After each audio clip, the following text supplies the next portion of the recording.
येरवडा कारागृहात कैद्यांना घेऊन जाणाऱ्या पोलिसांच्या गाडीत कैद्यांना पाकिटे वाटल्याचा सुषमा अंधारे यांनी आरोप केलाय। उठा उठा देवेंद्रजी, पोलिसांची गाडी थांबली, पुन्हा एकदा गृह खात्याची अब्रू चव्हाट्यावर आली म्हणत सुषमा अंधारे यांची फडणवीस सरकारवर जोरदार टीका। हा व्हिडिओ पुण्यातील जेल रोडचा असून कारागृहात घेऊन जाणाऱ्या कैद्यांना पोलिसांनी पाकिटे वाटल्याचा आरोप शिवसेना गटाच्या नेत्या सुषमा अंधारे यांनी पोलीस आणि गृह खात्यावर केलाय। कोर्टातून येरवडा कारागृहात कैद्यांना घेऊन जाताना पाकिट वाटल्याचा सुषमा अंधारे यांनी आरोप केलाय। आज सकाळी 8च्या सुमारास शिवसेना उबाटा गटाच्या नेत्या सुषमा अंधारे यांच्याकडून एक व्हिडिओ व्हायरल करण्यात आला, ज्यात की आपण साफ पाणी बघू शकतो की काही पोलीस कर्मचारी जे आहेत ते काही आरोपींना काही पाकिटं पुरवत आहेत।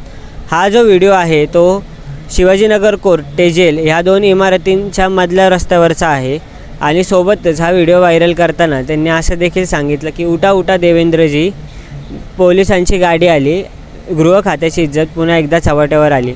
आता या व्हिडिओमुळे पुन्हा एकदा नवीन वाद पेटण्याची शक्यता वर्तवण्यात येत आहे।